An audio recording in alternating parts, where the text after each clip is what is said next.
Oh, yeah. This is it. This is it.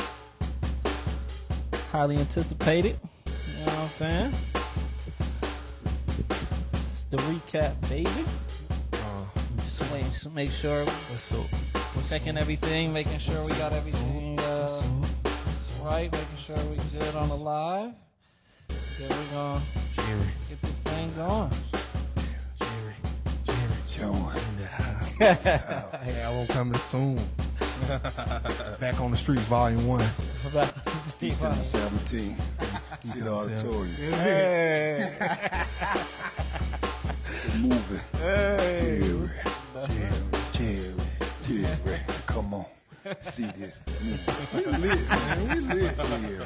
I love it. Everything good? Yeah, for sure. All right, we in the game, guys. All right, well, definitely welcome, fellas, to the recap. Thank you for having us. Man, thanks for coming. So typically the way we do it is Kay and I will recap our week, and then we hand the show over to y'all. You know what I'm saying? We, dive deep into y'all for the people that don't know, and get y'all background, and we'll do all of that. For sure. Thursday to Thursday, bro. How was it? Thursday to Thursday. Hey, listen, it's been great, man. The podcast has been doing wonderful. Yes, sir. And we have an excellent guest coming through. People reaching out, want to be a part of this thing. My life is going in the right direction. That's right. I'm here. I'm not broke. I can pay some bills. Hey. And that's always good to say on my end. Yeah. Right. Indeed and agreed. Sure. What about you, bro? Thursday was good, man. We kind of a little slow at the t-shirt shop, but picked up at the end. So had a lot of last minute stuff, so that had me running around like crazy. Rental cars is going crazy. Okay. Yeah, this has been a busy week. Blessed. Not stressed. So no complaints. Our boy doing good. Hey, we try, bro. We try. Pretty decent. Yeah, Making a living. That's all. Making it happen and making, baby. Yeah. So, man, let's introduce our guests, man. Tell the people who you guys are, and then we'll get into y'all story. You want me to go? We have the magnificent, the outstanding, the Jerry, and this supposed to be like a big crowd. There you go. The legend. There you go. You gotta introduce yourself too, bro. Don't leave yourself out. Jerry. That should have been yours, bro. Yeah, for sure. Should have been yours. Yeah, man. What's up, man? My name's Jon Clawd, man. The writer, director, producer, Middle Georgia, Mr. 478, man. Hey, turn up. With the game, man. Here with Jerry, man. That's it. Here with Wayne and Kay. Hey, turn up. We appreciate y'all again for coming on. So, I mean, y'all got some good stuff popping right now, which we won't get into that. But what we usually like to start with is because it's the recap, right? We want to recap who y'all are, you know what I'm saying? And how y'all reach y'all level of success that y'all at now. Background, origin story. Yeah, We just don't want to jump right into what's going on in the present. We want to run down, let these people know who you really are. So, we'll start with you, Jon Clawd, and then after that we'll go, you know what I mean? That's a bet. The man, the myth, the legend. Okay. And then we'll, sum it all up and get into the movie talk. So that's the juicy part. That's what we want, people to know about. For sure. For sure. Yeah. Well, my name's Jon Clawd, man. I'm originally from a little town called Forsyth, Georgia, Fox City, right outside of Macon. I grew up out of there, watching from the outskirts, looking in on Macon, seeing the whole culture and everything going on. And originally I was a music artist, still am, but What kind of music? Man, started with gospel music, you know what I'm saying? My mom was a gospel singer named Sandra Buckner. She lives here in Macon. She performed everywhere. A lot of people know her. Really don't even be knowing this my mama, but yes. Sandy Buck is your mom? Yeah, that's what I've been telling you. Everybody know That's my mama, crazy. but She nobody used to know that perform my all mama. the time for us at the Key Club. That's my mama, man. That's lit. Come through. Yeah. Okay. See, mama, you a star. Yeah, she is. sure. She used to always turn up for us on First Fridays for sure. Yeah, for sure. So, just doing that music, I did a couple deals, and early in life, I just had a lot of other stuff going on. I just took the money, and I felt like I could do something, and just started doing my thing, man. One day I was with my friends, we was fishing, and we was talking about something that really happened in real life, and they was like, man, that could be a movie. And we was laughing. I got up, went to the car. I came back with my pad. Everybody was talking. I wrote it down. I said, so what happened after that? They were like, what? I said, y'all said that he knocked them over and then he helped them up. I said, what happened after that? And they were like, and they didn't believe in it. Right. And that was the first step to me writing my first script. I went home and I kept writing, and that movie turned out to be this movie called Never Work Again, which was real big. That led to the next one and the next one. And we here with Jerry today. Man, that's dope. Yeah, man. Wow. So it's not something that you always wanted to do. It's just something that you kind of stumbled upon. Everything was a plan B, C, D to get back to plan A, which originally was the music that I love so much. You know what I'm saying? Gotcha. Yeah. But you know, eventually you grow up and you realize you be like, hey, man, that's doing well, but shit, it pay the bills. You know, Right. It pay the bills. It change your life. You know what I'm saying? And I could see much further. So I got to where I just started putting my music in the movies and just kept doing the films. Just combine it all together. Right. Yeah, make it make sense. You know what I'm saying? Like, you just gotta make it make sense. I like it. When did you first realize, like, you know, like this is the lane, and I'm sticking to it? Because, you know, most people can get sidetracked by, you know, financial problems can be a thing. Like, man, I need to just stop doing this because it isn't producing any income. Like, what made you just, you know, well, I'm gonna stick to it, whatever? Just the instant success, really the instant success. Okay.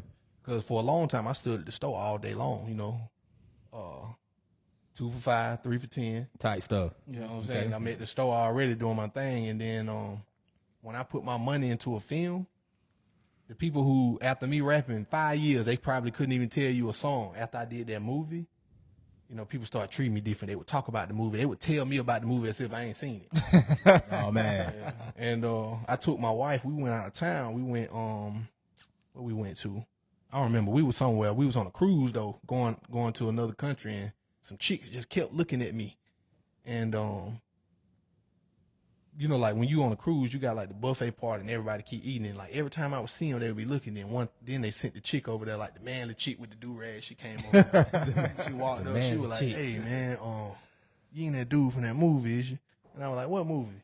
She was like, the one where they were counting the money in the garage and they had robbed the plug. I was like, yeah. She turned around. She was like, I told y'all that was him. and I looked at them. I was like, where y'all from? They were like, we from Boston. I knew right then. I said, how the hell? Oh, that's reach. Dude from 478 Middle Georgia I think we was in the Bahamas or somewhere. And some girls from Boston was like, yeah, man, we saw your movie. Man, that's lit. That's super lit. That's super lit. Yeah, I like that. I knew then. I was just like, oh, yeah, this is it right here. Oh, This is it. Yeah. And that's like, so around what time what was that? Like, around what year would you say that was? My memory crazy. I don't know. Might have been about 7 years ago, maybe. Okay. about So 7 years still, ago. you know what I mean?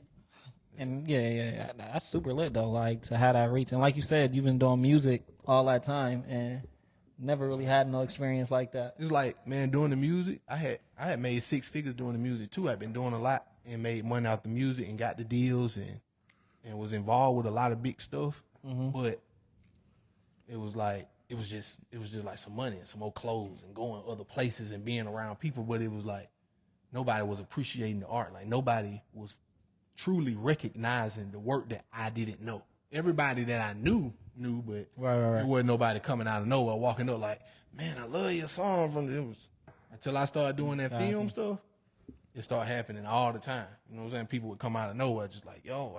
That's when the fans went to flocking. Yeah, it got real. For sure. So even with the music, were you just like an artist, or you doing some of the producing end? Like, what was that like? Man, I've been a hustler all my life. When I was young, I remember I went a whole year, no gifts on my birthday, no shoes when time to get ready to go to school. I just kept telling them, nah. I remember everybody in my class was getting cars like box Chevys. They would cost like $1,000 back when we was in school. You know, you get your old Caprice. Yeah, I was just like, nah, I'm straight. And when Christmas came, I was just like, let's go to this place. I want to show y'all what I want. And because I used to live in Forsyth, I would get in my little regular Cutlass, drive all the way to Atlanta, and go to this place called the Bill Harden Music Store over here, right out the interstate.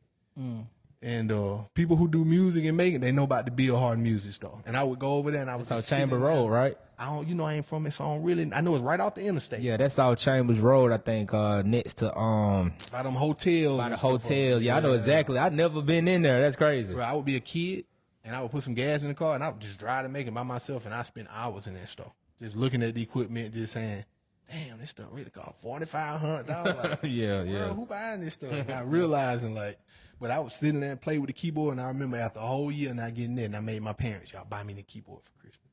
And they bought it for me. How old was you think? I think I was in the 9th grade. Okay. I got that keyboard. It was up from there. I ain't watched no wrestling ever again, no cartoons. I ain't hung out with no friends. I was in the house, and I've been working on Jon Clawd ever since then. That's lit. You was locked in. Yeah, never stopped. I like that. I love it. I love it. I love it. So I was making beats for everybody first. You know what I'm saying? Everybody. I couldn't rap that good, but I can make good beats. Gotcha. And eventually I started rapping and doing my thing and worked my way up. Stopped doing beats because I found better producers, and then I started rapping on other people's beats. Left, moved to Atlanta, got to Atlanta, started having motion. People started, just when you move from the country and you go to the city and you see different things and you see different people move there, it's easy to come back to the country because you can see all the spaces that's left open. Mm-hmm. The gaps in the market that yeah. no one saw. Yeah. For sure. It's like a time machine almost. Like you like, man, y'all super slow. Like I remember going to Atlanta just being, younger and like, man, it's so fast paced. And then as soon as I get back to Macon, it's like, man, it just slowed down. Like we can do this, we can do that. But even when you try, it's like people still don't grasp the concept. Like we're not doing that. Until like 2, 5 to 10 years later, everybody doing it. Like, man, I was just trying that. Right. Yeah. That's how it's been for me my whole life. Like I've always came back to the country and just everything first. Like, but it wasn't that I was trying to everything first. I've always been a giver. So I'm like Robin Hood. I go to the city, soak up the game, and come back to the country and then drop it off and then try to put everybody in position. That's right. That's a fact. That's a fact.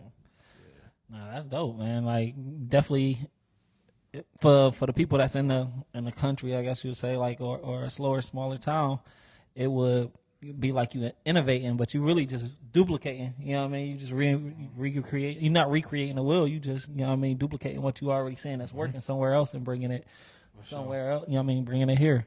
So yeah, I definitely applaud you on that. Like, because a lot of people don't even realize that. Like, sometimes you got to leave your environment to get exposed to something else, to then come back and then be better. You know what I'm saying? Like, that's why they say under your nose. Sometimes you're so close to something that you can't see it.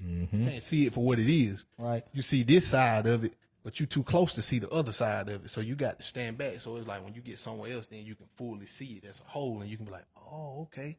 All right. So then when you come back, you know how to move. You know what I'm saying? But until you get outside that fishbowl, you really can't. You don't know what you're looking at. Right. That's for sure. So you got to kind of step back a little bit to see it all. Yeah, for sure. Nah, that's lit.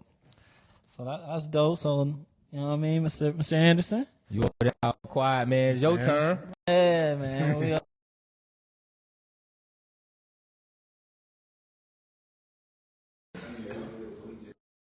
There you go. Okay. I'm Jerry Anderson, Macon, Georgia.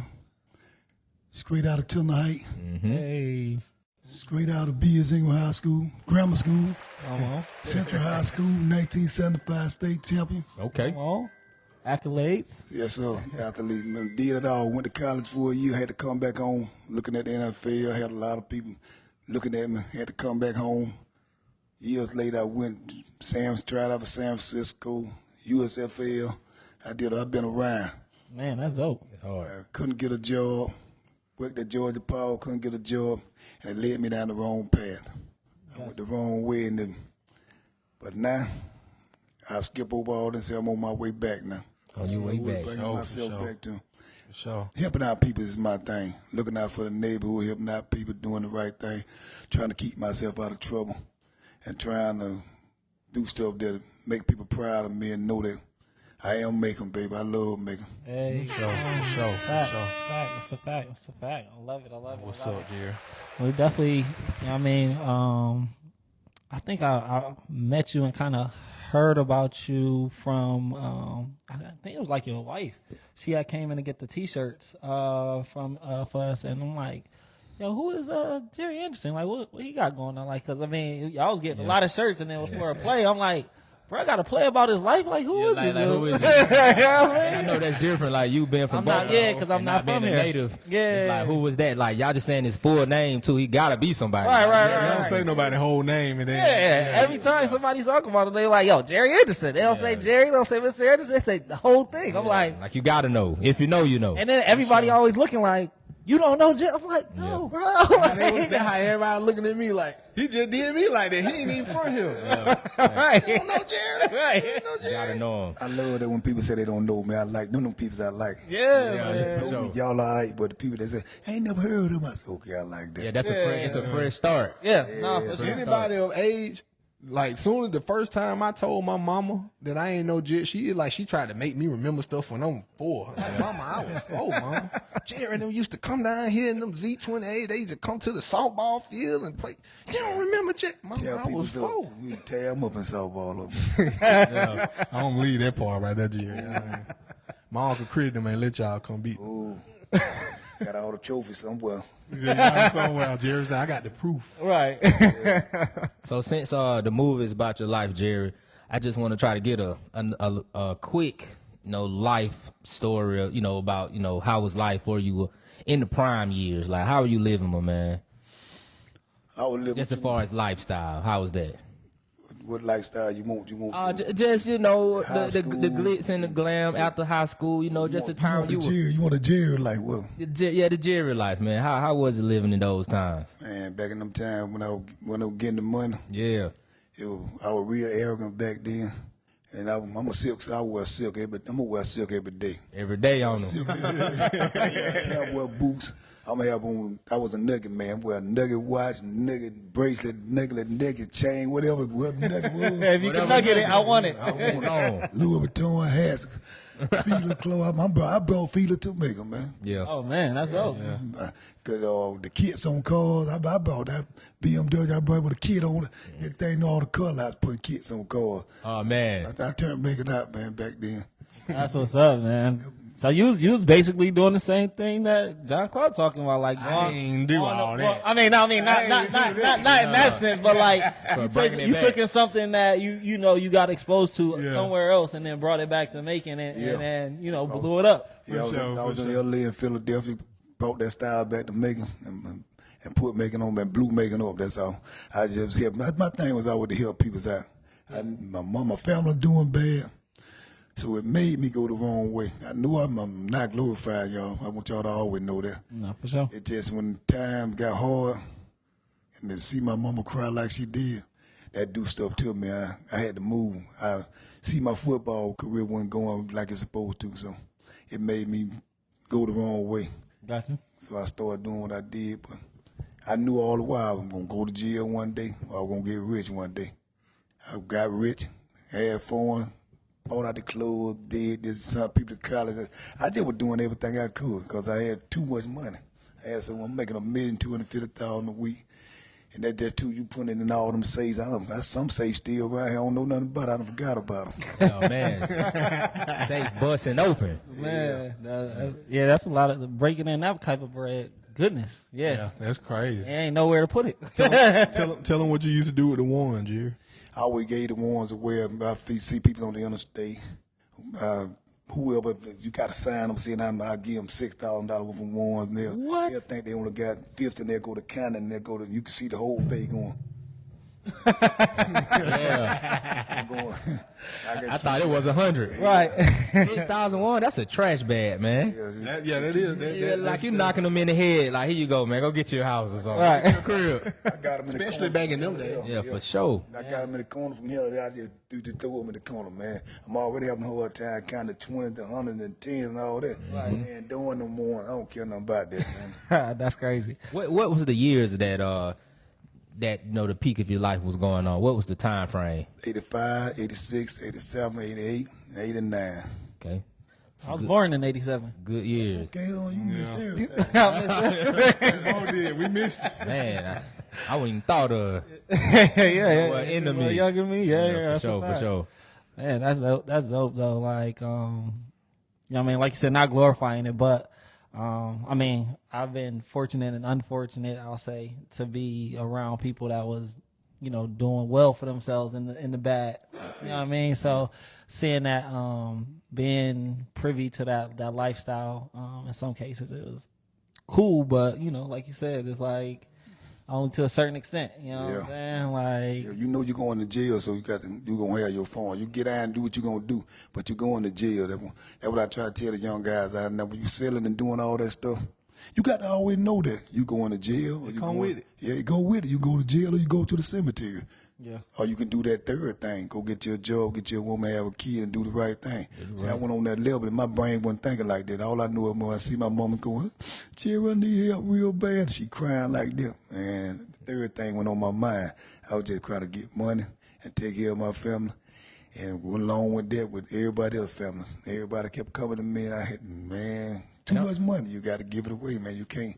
You cannot hold money and don't look out for other people. You got to always look out for other people at all times. Yeah, for sure. That's how you get your blessing, because man, you hoarding money and people know you got it and you won't help. Right. Man, that's when the bad people Gonna on the be way. on the menu. The bad people is on the way. But if you Especially in that lifestyle. if you the king Any lifestyle. and you at the top of the castle, bro, Yeah. the king sit up at the top. Mm-hmm. The people sit out here, and whoever trying to get to the king, you got to come through the people.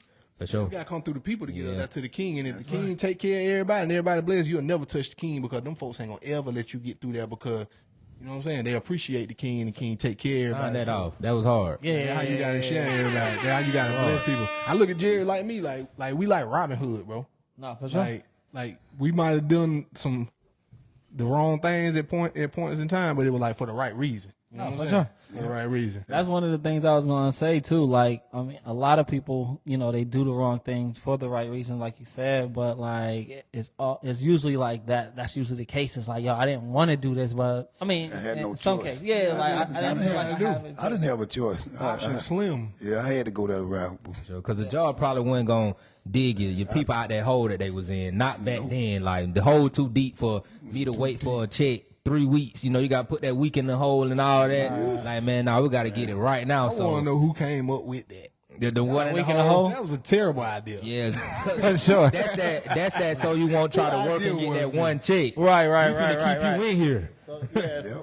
And then the thing is also like, yo, you could tell that it doesn't even make sense anymore, because like after the pandemic, people was like being able to they paying you the same day. They like, yo, you come to work today, you get paid today. So Yeah, They so leave that folks let you know alone. it's possible. yeah, they was Need going, people to yeah, they know, was bro. going, So- yeah. Yeah. Don't go to no area in Atlanta where the money is at. Yeah. Every single place you got up, I'm talking about, there's a sign on the window, like especially after COVID, but before had that PPP money. Oh man. Most places wouldn't even open on the inside restaurant. You had to go through drive-through. They don't have enough people. Nobody. Yeah. And that wasn't even no safety precaution. It was just like, yo, we don't got nobody got to nobody work. to this work. Some hard. people wasn't even opening. Like, I was going up to some establishments, it's just a paper note, like not enough people to even run the kitchen or the store today. Just leave. It's a wrap.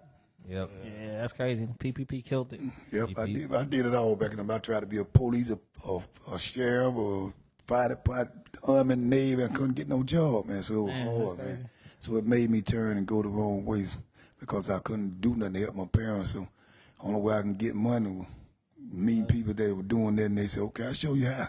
And I went down the wrong road, but I went down the wrong road with right intentions. Right intentions, for sure. That makes sense. But I mean, that make you come home, and you know what I mean, people still love you. You know what I mean? Sure. Because like I said, love like here. before the movie and the play and all of that, like I said, I remember you and your wife coming into the here actually. Y'all Yeah. came here, yeah. And y'all put in the orders, and I'm like, oh, this is dope that he doing a play, but like on his he doing a play on himself. You know what I mean? Like, yo, what's going on? But know. like everybody, like I said, I was talking to people, and they like, yo, you don't know Jerry? And this is before you even did the play. Yeah. So like that speaks volumes to who you are, because like you said, like I'm 36, and you were doing this before I was born, and people that's my age or around my age know you. You know what I'm Still saying? And respect. still was talking highly of you. For sure. You know what I See, mean? it was just to teach. Why I did the play and doing the movie and all this stuff, it's to teach the kids out there now that's going the wrong way. That you can get that glamour life, you can go through all that, you can have fun, drive the car, get it all. But when the time to come get you, man, I did 28 and a half, almost 30 years. Can you do that time? A lot of guys can't do the time. They get in because the glitter, the women, the money, and all that. But then when the police come get you, you ready, man, you start singing like I don't know what. And that best friend sitting right next to you right now. He gone. Hey, man, he finna tell on you. You out of here. and then I tell people that a lot, like just, the people who into the wrong type of things, like you think this your friend until they gotta choose they self and you. Like people people are here to win. That's like that's the number one thing. They gonna crash you know. out. If you're gonna do it alone. Do it alone. But you go. you I out used of to here. get so mad with my granddaddy back in the day, and he used to try to make me mad, just mess with me. And he used to be like my granddaddy 92 now.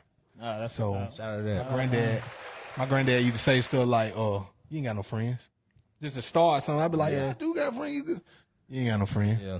He said they got to chew their stomach and your stomach. Which one you think they gonna chew? You ate, man. They got to chew they baby or they baby. Which one you think they gonna chew? Come on, granddad. No freedom or they freedom. Which one they gonna chew? They will He said, eat you. Don't tell these folks everything. Literally. Y'all in the room together on some salt type ish. Ate. You get that. Ate, boy.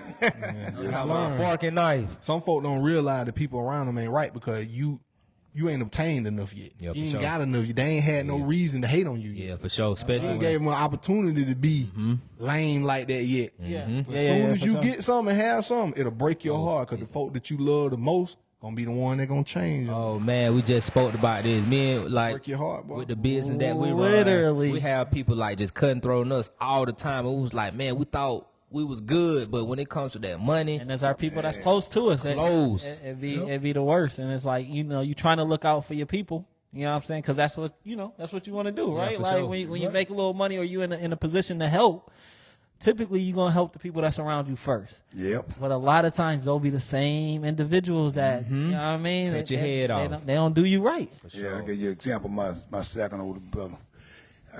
When I came out, I bought him about 24 pounds of cess weed. I said, I'm gonna make you the weed man behind him, and you gonna just weed some cess back in them days. Were making more than the joke was selling dope too, selling rock. So. And man, when I gave it to him, I didn't know that he had this thing in his heart toward me. He gave it all away. Gave a joke a bag and bought this regular Pinto. Gave it all away. I'm looking for it, man. He went to Atlanta, went and hid from. I ain't finna met with him because he's my brother. Yeah, Right. He just gave it away because it's hard. Then. Instead of him making the money with me, he rather see me broke and him broke just because he didn't want me to have nothing. He just wanted me to end up with him. That's envy. That's how It's better for you to hate me than envy me. An envy man is the most dangerous man on the planet. Terrible. Earth. Terrible. Some folks would rather not get no money at all. They got to get it with you. Yep. Oh yeah, no, that's They a fact. ain't got no money. They need it, but they'd rather not get none than to get it with you. To help bring you down. Some folks, I'm talking about, bro, they be so in their feelings. And it don't be that you might not even be doing nothing that they want to do. You ain't even in their lane. Right. They might buy cars and you might build houses, but they be mad at you because they hate like y'all, for instance. Y'all doing y'all thing, bro. I heard about y'all doing y'all thing. Appreciate it, bro. I say it like this, often, to keep a man down, you got to be willing to stay down with him. And that's how a lot of friends do. He don't want nothing. He just don't want, he ain't finna let you come up. Every time you get $1 million, he trying to still take it from you. And You got to pay attention to the folks around you. He'll give the key to somebody, brand new car, give it to somebody else, just give it away. Because they still keep looking at you like he love you, but he can't, he just hate everything up. He just Envy and greed. I'm picking at you. Envy and greed. With chisel and hammer. I seen that so much, man, too. Y'all be doing y'all thing. Y'all walk in the room.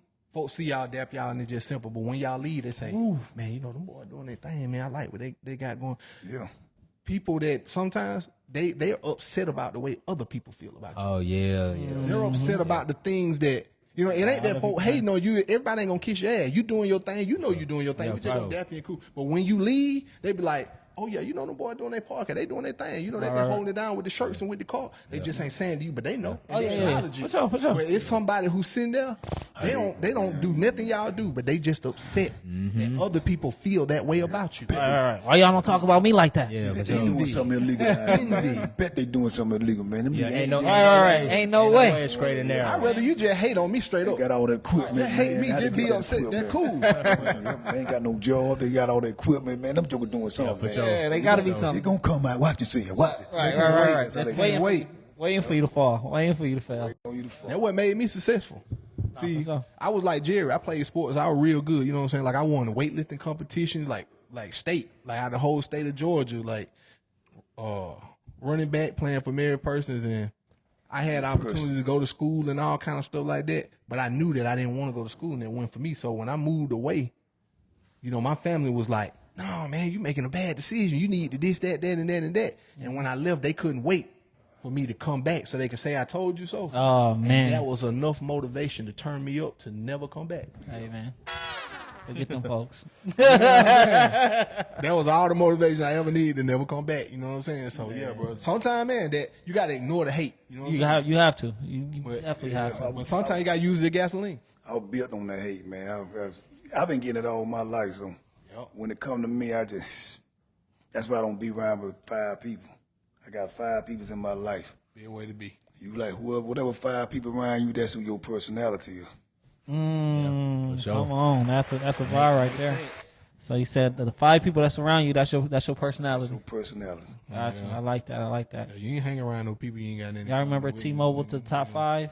You know what I mean? Where you had the Oh yeah, 5 yeah. people that you could Man, call. that was the social media. I remember that. The MySpace back in the day. The unlimited. Yeah, yeah. But no, that's a fact. Like you are. I mean, they say it all the time. You are the people that you hang around. You're the some of the people that you hang around. So. And even if you're not, they gonna label you as it. Oh no, for sure. So you gotta be careful, because that's a reputation as well. So Jerry, I got another background story I want to ask that kind of tied to entrepreneurship.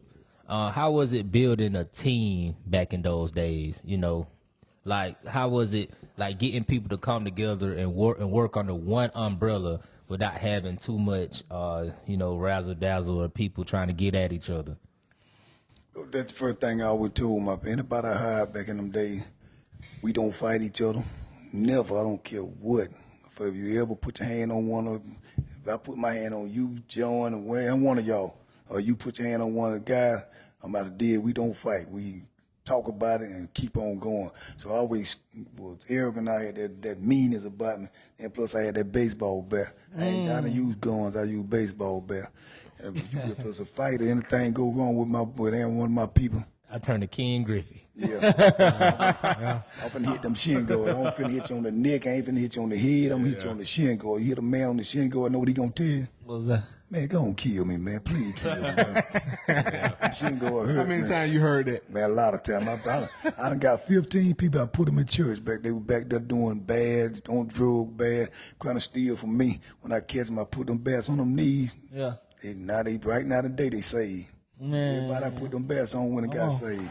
Hey, you know what? I'm about to go grab me a bat tomorrow. I'm going to Academy tomorrow, bro. Sure. You know were the bats wood? Were the bats wood or were they steel bats? You want to hit aluminum because you want to hear that ting. Off the teeth. Jerry told me one time when he came home, this dude came up to him that he had, I don't know if I'm correct, I think Jerry said he was in a wheelchair, so he was messed up, and he came up to Jerry and told Jerry, thank you. Jerry was the reason because Jerry had whooped him, but he knew that Jerry had the power to kill him. Jerry could have killed him, but he was just thankful that you changed me with that bat. Life. Yeah. With that bat, you whooped me with that bat, and it changed how I am, and I'm still here today because I know you could have killed me. Yeah. I said, Man. that's crazy. You see somebody that whooped you with a bat, and you told them thank you Yeah, it changed it. later because you know he could have life. killed you. Yeah, definitely. Crazy. Most people need that whooping, man. Most people, somebody, see, that's why I don't like they took the whoopings out on the kids these days. When you can't whoop a kid, man, I call the police on you.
Yeah, check out the Check. They say they're gonna be selling aluminum bats tomorrow, $34.99. back. Yeah, we back. Jared just made the stock go up on aluminum Hey, bats. y'all better buy y'all some stocking bats because it's going up. Oh man, You don't need the guns, baby.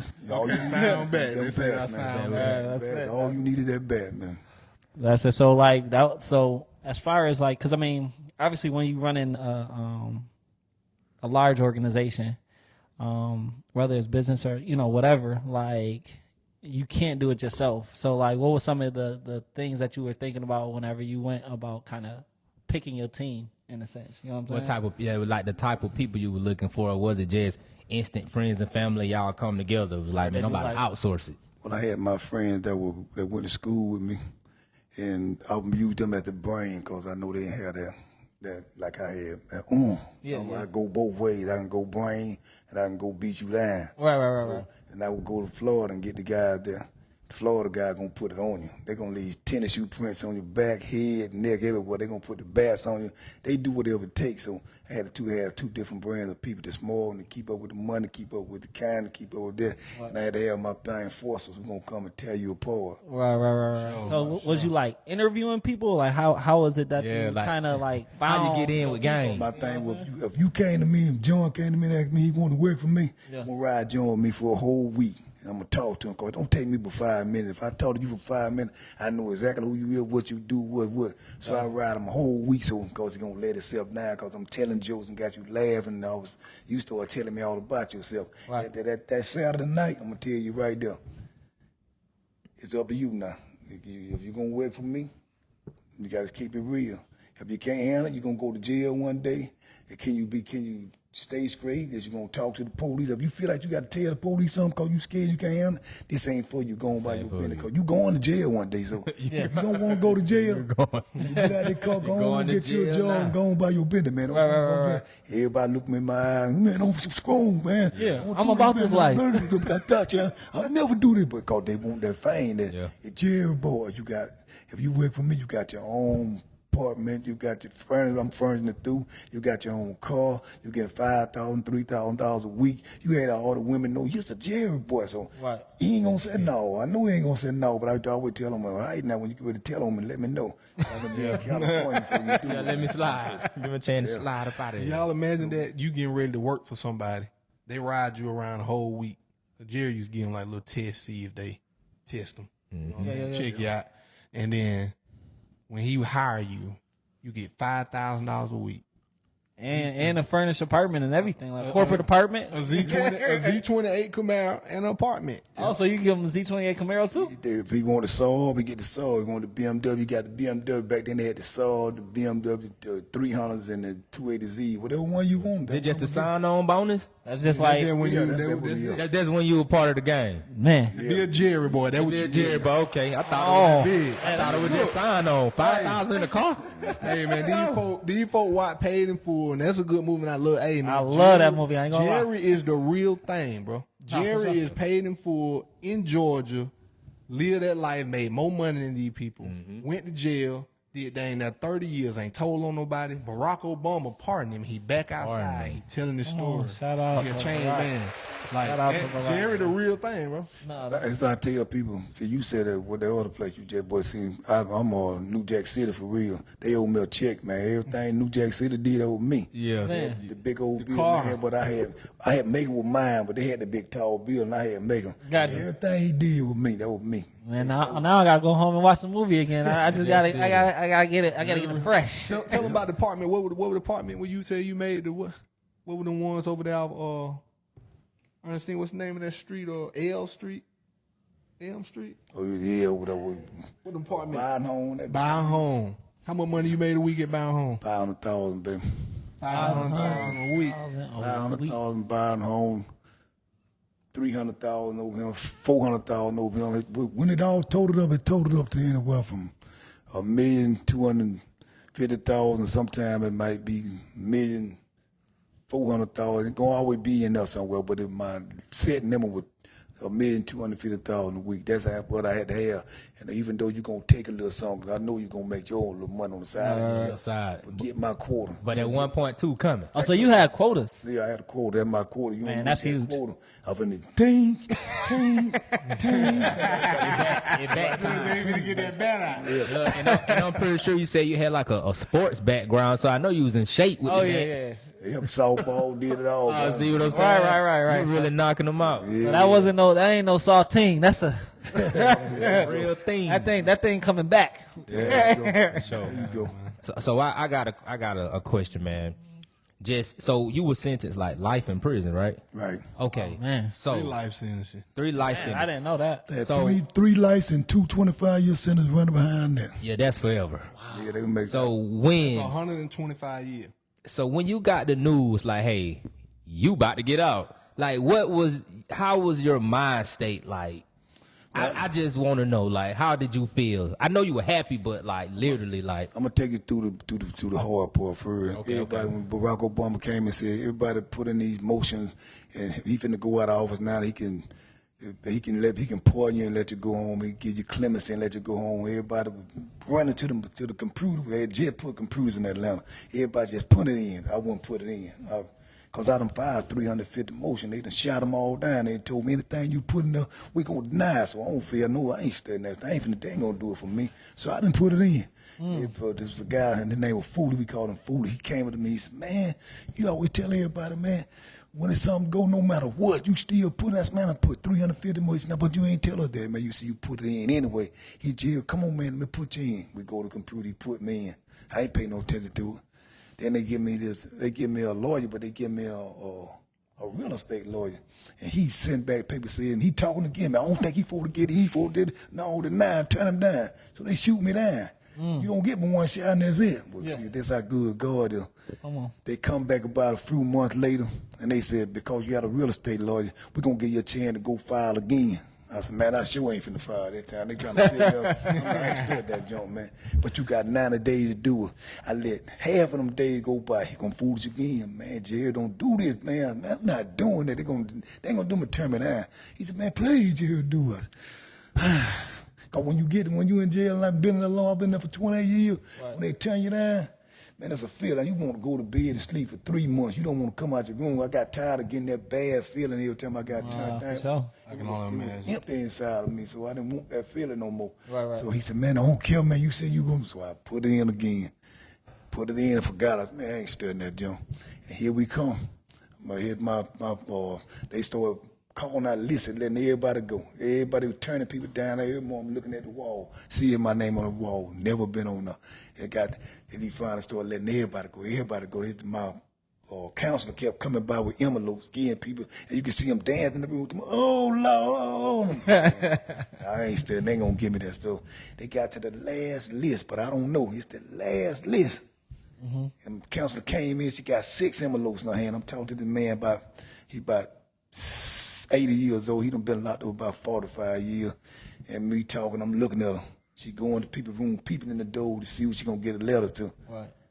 So I said, she done went past my door. I know they ain't got nothing. But I don't know that's the last.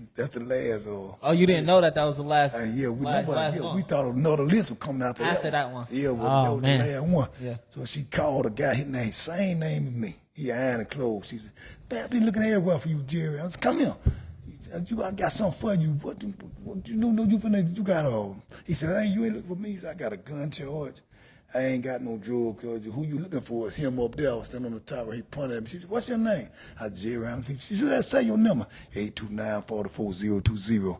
Is you who I'm looking for? Come here. I said, for what? She called me. Now, come in the house. She said, I got a pardon here. I got a clemency here for you. You've been granted clemency, but your lawyer told me not to tell you, but I had to go and tell you anyway. So you're going to wait out the counter. You're going to see. Well, you should have seen me then, man. It was... Man. Ooh, man, I still... Oh, man. I got it, man. No, man. I got up and... come on, she said, well, I can't tell you and let your lawyer tell you. So when they called me out of the lockdown, 4 o'clock, after they called me out, they called me to the phone. I'm thinking I'm going to talk to my lawyer. Yeah. Hello? This is President Barack Obama. What? Oh, you on the phone with Barack? Yeah, he done So called. you in the cell, Yeah. and they call you out to get on the phone. On the phone, he said, "Look, man, your city, I had 12 judges, I had the whole city, man. Nobody didn't want you out of prison, man. Them people kept telling me, anybody self you, there, anybody self you." I kept saying, man. He said, "Man, but I'm president of second chance, man." He said, "Man, these people do not want you. Look, but I'm gonna give you a second chance, and man, whatever you do, don't you let me down, man. These people don't want you out, man. They say it's like something bad about you. Mr. President, I never let you down, man. You gave me a chance, man. I promise I ain't gonna never. I sleep on the bridge. I do whatever it takes, man. I don't never want to come up here." He said, "All right, man, don't you let me down, man. I'm finna go on. You do right now." I said, "Yes, sir."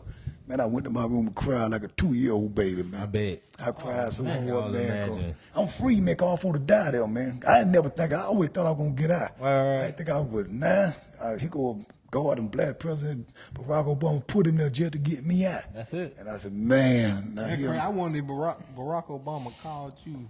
I wonder if did he call anybody else?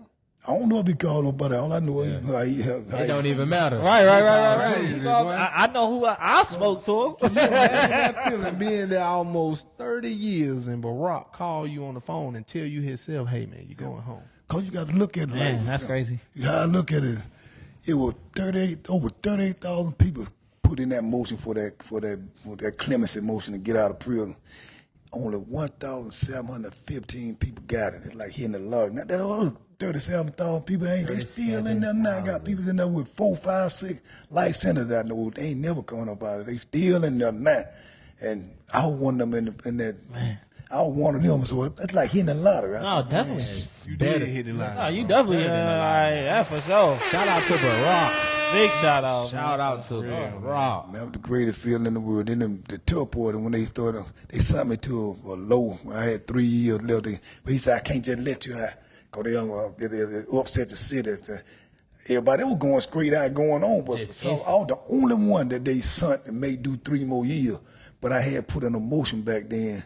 By them releasing me, I had made that motion retroactive, made it live for me now. So it knocked the 3 years off. Oh man. Yeah, I was in my cell talking to my cell, and I had about 5 guys. I'm making them laugh, I'm telling jokes, and then my name come on the intercom, "Jerry Anderson, come to the captain office." But they want with me. I don't get in no trouble. Right. I go to the captain office. He said, "Turn around, put your hand behind your back. You going home?" I said, "Man, what I do?" He said, "I was just playing with you, man. Barack Obama just called and told her he immediately released you. You got to go home right now." Oh, I said, man. Oh man. Come on. Go get my stuff. You can't never go back out there because if somebody scratch you, you got a big lawsuit. You got all that, they're gone. You got to go. I had to sit in the visitation room and wait on my friends to come through. I called some friends of mine, told them to come get me. And then nobody didn't believe it. I said, "Man, they freed me, man. I'm free right now." They probably I thought can you walk went on crazy, if I want to, probably. yeah. What year was that, Jerry? That was in 2017, December 2017. Gotcha. Okay. The day that why That's why the premiere December 17th, the exact same day that Jerry got out of jail. That's hard. I love it. That wasn't even playing. That was God work. Really? We ain't even playing that. Man. just happened. I thought been doing on the 16th, but they changed it to the 17th. Man, I was feeling so good, man. When they had me in the visitation room, there was a lady in there with me. She was an officer. She kept saying, "Go outside, man. You free." I've been locked up so long, I was scared to go out the door. I was thinking they were going to shoot me. Every time I go to the door, I jump back in the door real quick. She said, "Really? Tell them about the gun line, boss." For sure, real life. They would like the gun line. Yeah. She said, "Man, get on out that door, man. You free." Man, I'm looking at the clock. They freed me at 5:35. My friends that been come from Atlanta, man, they didn't come get me till about 11:30. Now I'm getting nervous. Now these jokers might be made a mistake and finna lock me back up. Yeah. You should have started walking, I'm Jerry. finna walk. I thought I was finna walk. Yeah, I She just said, get "Man, away from this joint." man, ain't nothing down there but woods and deals and alligators and stuff, man. You ain't gonna make it up out of it. You can't walk down through that. Shit, Where you were? Where the hell you locked I up was at? in Jessup, Georgia. Jessup. Deep down in Jessup. Yeah. Man, they said, "No, man. In South Georgia, right? South Georgia near like Jacksonville. Jacksonville, yeah. Jessup. Yeah, I'm ready to walk, man. I said, I choke a deer out now. I'm telling you. Some kind of gator, something get him. I got to get somewhere with a deer. I'll put it on him. What's this state pen or federal? It was federal penitentiary. Penitentiary. It was FCI, really. Okay. So, man, when they came and got me, man, they helped me. They pushed me out the door. Oh, man, go out the door, man. I get in the car. I'm looking all around. They all looking at It's freezing cold at night. I can't believe I stop the car. I make him stop the car. I get out. I kiss the ground. Mwah. And I go and kiss a tree. Mwah. Yeah. Looking up in the sky. 'Cause I ain't seen no trees and stuff down in the sky, man, forever, man. 30 years. Yeah, I'm in penitentiary. They cut all the trees down there, everything. You can't see nothing. And I ain't paid I've been out of them so long, I ain't want to look up in the sky. I work out in the sky right there. I don't even look up. But a year later, man, that's the sky out there, man. That's the sky. That's crazy. You like, It's the stuff that we take for granted, Yeah, man. man. It's the stuff that we real. take for granted. Yeah, Like, that boy Jerry said he made them pull over so he can get out the car and I keep got to Kiss kiss the the ground, ground. man. Yeah, for sure. And then people That's huge. Yeah, people call on the phone to me. I don't even know how people know I got out. Man, I ain't know what this was. They can pass me. People want to speak to me. I'm on, on what you want FaceTime. to do? I ain't know how to do it. Yeah. I want to talk on what you just talk about, man. God, what this is? Cause like when you went in, they still had them big. Did they even have a big block? Oh, they didn't even have cell phones at all. on the side. You know, the block They had the block joint. Yeah, if you get the fancy Boop, car boop, boop, boop. You had to go Coming boop, inside the boop, boop, bin. boop. Oh, you know, they had that. On the Man. wall type deal. That's crazy. What's the first thing you eat? What's that first meal? First meal out. I went to my auntie house and I ain't nothing coming back. I just want to get back there. I went to my auntie house the next morning. Came right back here to Macon, right? Yeah. Okay. I went to her house, stayed overnight, got up the next morning. She had me some grits and eggs, and see, my mom always had her poker bean and wiener. Mm-hmm. Gotcha. Poker bean and wiener, baby. Shout out to that. I want to let me get Come out on. on that, baby.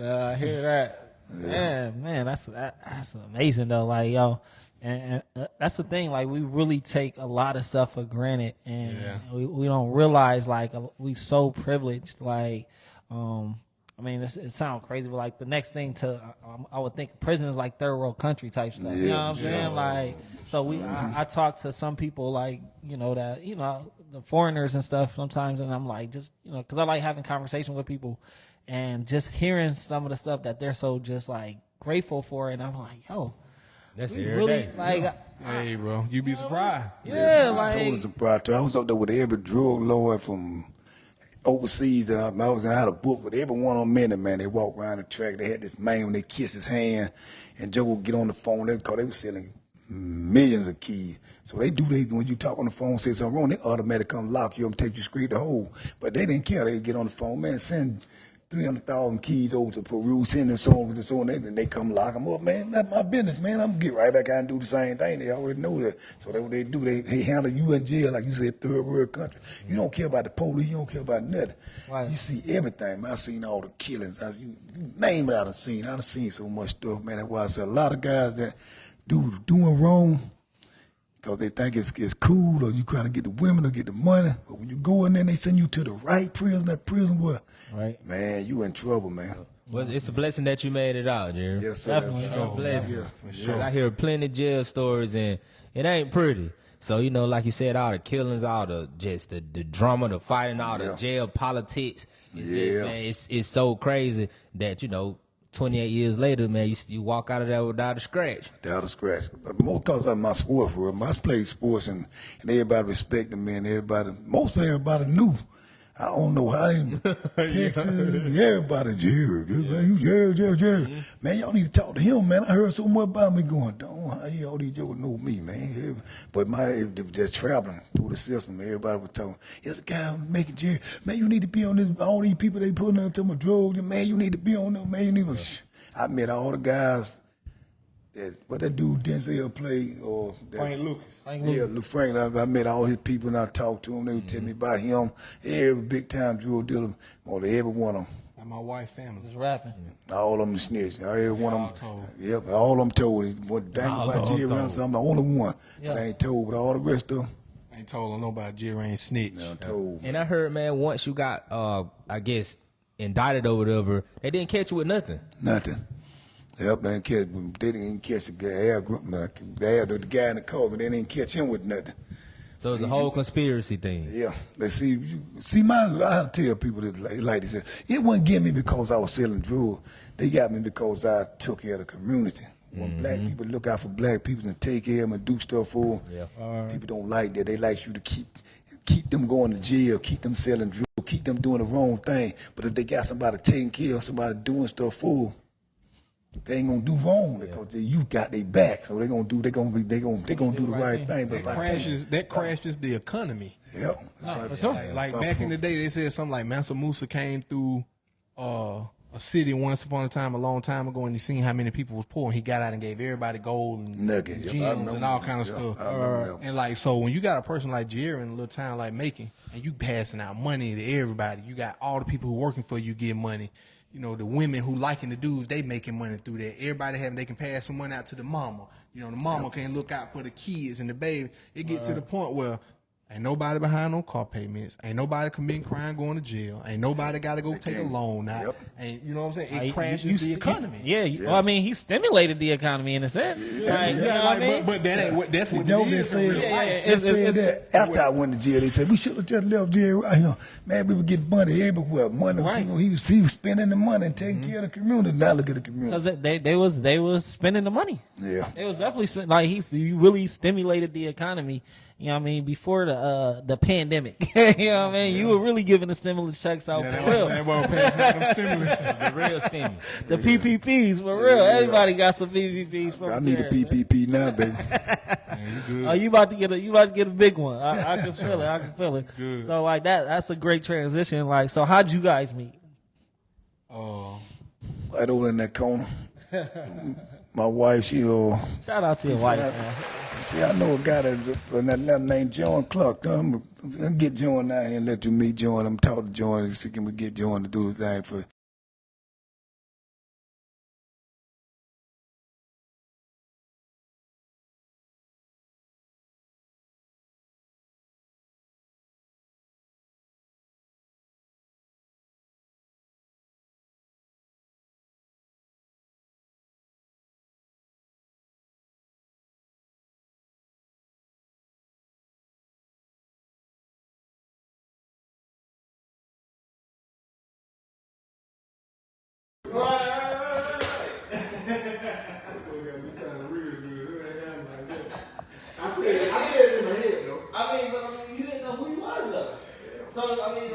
But by that time, I had checked, you know what I'm saying? Because a lot of people always hit me. Everybody hypothetically speaking about it. You know what I mean? Nobody want to really, you know, before they don't be. So, when his wife had hit me up, I had looked into it.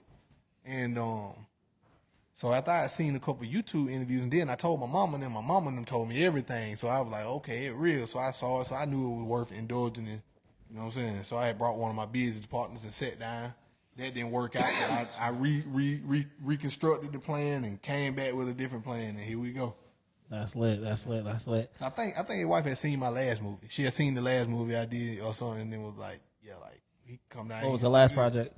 The last movie was Trust Issues. Trust Issues, the movie. Oh, shout out to Trust Issues. Yeah. We had them boys on last week. Lock Dog. Yeah, shout out Lock Dog. We got Lock Dog next week. I got there's my boy B Jizzle, Billy Howard, Santrell Garnett Davis. Yeah, for sure. Shout out to the game.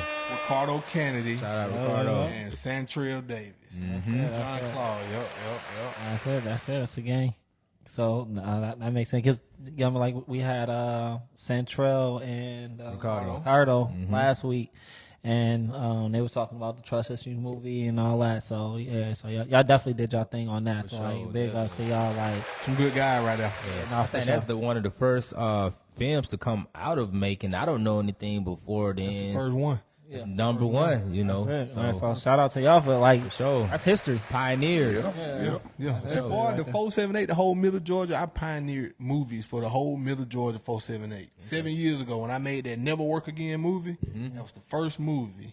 It's the first movie come out of Middle Georgia in 478. And then we came back. I did a lot of other stuff, but then Trust Issues, my boy Santrell turned it into business and it went to another level. Cause like I had never even heard of Tubi before. My boy Santrell got the film on Tubi. Right, man. Come on. Yep. I knew how to put together a movie. Santrell. Yep. I knew how to put together a movie. I knew how to lead the crowd. I knew how to bring everybody together and all that. And I knew how to do premieres and make bankrolls, but I had never put my movie on the streaming platform outside of YouTube. That's out of YouTube. Yeah. So I want to ask you kind of that same question that I asked Jerry about building a team, because sometimes that's a hard thing for entrepreneurs to do. Is or it's very valuable information. Like, how did you go about building a team? Because like you can't do a movie by yourself. It requires a team for sure. Yeah, for sure. There's so many moving parts. So how do you go about building your team whenever you doing a project? I ain't got it perfect yet, but You farther along than a lot of people. Yeah, for sure. But, So anything you can share will be valuable. so it's easy for me to do a film because it's like I already do 10 jobs. So a lot of the things that the people that you would have to pay, I already do most of those things. And then on top of that, so when I get ready to do a film, usually I'll go find a person who never done a movie, who has the potential to do a movie though. You know, if I'm looking at So what does that look like? like I can go look at your videos. I can look at whatever you film, and I see your equipment, and I see your potential, and I'm looking at your light, and I'm looking at what you're doing. It's like, all right, cool. Let me contact this person, because when you can show your resume and say, all right, this made 6 figures right here. I did this, I did it like this, and you can show a person your numbers and say, all right, come on, work with me. I give you 20% if you hold the camera, and you a person say, well, shit, I'm not doing that. So, and I see that you, all right, come on, I'll do it. You know what I'm saying? Then Gotcha. I just kind of break up them percentages and show people the actual math and the proof of it, and they like, I'm with it. You know what I'm So saying? you kind of give them equity. Yeah, and And always, you know what I'm saying? Because you want people to be, you don't want to just shoot a person something and then be like, all right, we're doing like, nah, like I like to give you stake in it so that you can take it as serious as I Yeah, do. fully invested. Invested Go interest. all the way in. But you got to be careful who you give stake in it, because the wrong people inside the circle will pollute it. You get what I'm saying? So, right. and I learned that years ago. You know what I'm saying? So it's like you gotta. That's why I said I'm still learning it. You know? No, for sure. It's a vetting process, and I mean, I don't think, you know, it's Probably people. the biggest producer or filmmakers, they probably still learning. Like it's no just it's endless as ain't far as like Always gonna be somebody. yeah, for sure. That's in every aspect of life. Like you can always learn something new. It's just nothing is just maxed out. Like okay, this is it. I gotta perfect it. It's no more innovations. This is the best I could do. Yeah, for sure. That's crazy because we was talking to Sancho about it last week. You know, it's just, you know, even the largest corporations has turnover. You know what I mean? Yeah, like, for sure. so you can't think as a smaller operation that you ain't gonna have no turnover. People You know who what I going mean? You ain't gonna go through numbers. for sure. Like that's just a part of the process. Yep. Yeah. Gotta I'm rank- sure you gotta had rank the turnover. people. You had turnover, Jerry, in what you was doing. You know what I'm saying? Yeah. That's why the baseball bat had to come out. That question you had, man, I always had a lieutenant, a sergeant, and then I had foot soldiers. Your job is to be over the spot. Your job was to get the money while I pick up on. You want to get that money to me or him. So you had each person in each position. You get 6,000, you get 5,000, you get 3,000. Y'all get 3,000 a week. So everybody was put down. I already don't, like I told you before, I already done been with you for a whole week.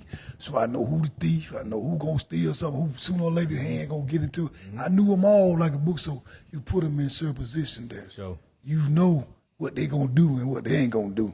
So you got this guy, a lawyer, so I'm gonna make him the captain. You the captain over the spot, man. He ain't finna take nothing. Right. And then I got this next man behind him. He gonna watch all of y'all, but he'll take something. And he gonna get with the package man. The package man, the only one can touch the stuff. Yeah. And they gonna talk on him. Let me slip my hand in. We go, okay, I already know they gonna do that. Right. And then I got them jokers out there looking for the police every day. They just watching, but they know them when they see something, they gonna tell me, and then you know what I'm gonna do. No, for sure. What's so crazy is that you really like the way that you structured everything is like a $1 million corporation. For sure. Yeah. Like how mean, it real was. life It corporation. was I mean, a- it was $1 million operation, but I Yeah. mean like a legit business. Yeah, You know what for I'm sure. saying? Like is the legit same way, and I saw like a lot of All of it times got the same structure. it's the same structure. It's the same. Where did that exact structure. headspace come from, Jerry? Like, where did that just, we're going to put people in line, we're going to have positions, we're going to have, like, managers and Yeah. employees. Like, where did that, It where just did you came. get It that from? just came out my head. It just coming from, like I said, I'm gonna ride with you for a week. I'm gonna ride with you for a week. I'm gonna ride with you for a week, so I know to make you. Yeah, you're responsible. Yeah, you the lieutenant. Okay. You my captain. Your job to make sure all that money go good. But how did you know to make the structure like that? Like, how, Yeah. It like just came off the top of my head. I just know that. But my man said he was like trying to work gigs and stuff like that for a little while too. So I'm pretty sure he's seen some type of chain of command, and he was like, "Well, if I implement this into my What I'm system, doing. it has to work." When you got it, you just got it. When I went to California, I learned in California. Okay. But they they would just leave me in the house 24 hours, but from Sunday to Monday, I'm in the house all day long. They had a style. They put their stuff back up in California. They would hide their stuff on top of the roof. The police ain't gonna look up. So Oh, man. I had a sock full of dope. I threw it on top of the roof, and police come. If they come to the house, they gonna look all over the ground. But he ain't the sock right there hanging off. He ain't gonna look up for nothing. Man. Well, see, when I came out of Macon, I just flipped the whole thing. My thing was to bury it under the ground, cause ain't nobody finna look under the ground. Nobody ain't come with the shovel. The only thing you gonna do is bring them dogs over there. But I done pulled cough in there. The dog, one thing he can't smell the dope when the cough in there. Don't bust that nose off. Gotcha. Only person that to do, I tell the police, the only person that can do that is a deer. Cause I had about 10 kids buried out in the woods one time. I had a thief. Deer done went down there, like I said on the last podcast. He done went down there and pulled up a key and bit a hole in it. Yeah, when I come out there, you know what he was doing? Cocaine deer. Man. Like the movie. He was laying down both legs up in there like this with the dope in the mouth. Oh, man. Damn, I was saying, man, gotta be. They just bring me back to that movie, that Cocaine Bear. Yeah, the cocaine bear movie. The deer just Did I hear about that? Yeah, I seen that. Crazy. Did you immediately think about that deer when you heard that movie? Well, I thought about that bell. Yeah. That's funny, man. So let's just bring it back to present life right now, Jerry. What keeps you motivated and just to keep striving? And because I see that you're monetizing your life. I heard that you all had a play that was at the Douglas, right? Yes. I seen the play. Then you wrote a book. And just like what keeps you going, man? What a hustling mentality? Why hasn't it stopped? Because I know it's a lot of kids out there that a lot of kids don't listen to you. So I try to put a book, I try to put a play, I try to get the parent to bring the kids to anything to try to get them. It's like something, I don't know what to say, like they put something in they like, when you looking at a kid out now, he got like he just lost, he don't know what's going on, he just stuck in doing stuff one way, and that's the only way he can do it. So if I can get that Joe to blank for a minute, read the book, or come to the movie, see the play, if I can just bring them up out of that zone, and the gangs, all that stuff there, it's like they done told themselves, this is for me, and I'll die when I get 15, or I ain't gonna make it to 20, and that still bothered me, man. I don't really think that way and feel that way. No, for sure. I done talked to a few of them. It's scary. I gotta go talk to a school. Talk in the school tomorrow, and yeah, that's scary. Yeah, that's what I do. The place I with Curveball, we talk to all the 15, 16, 17 Shout out year to old. Fear the Violence. And it's just, man, it's just when I talk to the kids, and it's just, I can't, man, they can hear you, and then all of a sudden you see the eyes and the head go looking off. Now they bored with what you saying. Now. You gotta speak their language. Yep, and every kid I done looked up, we done talked to, and we done talked to, is down at LEC now. They on their death row. They done killed somebody, something wrong. They done did something. Now they didn't listen. Now they down there, they calling for you. Can you help me? Can you help? Man, we pulled it out to you. We tried to. We gave you everything, man. You got to listen, man, when people talking to you.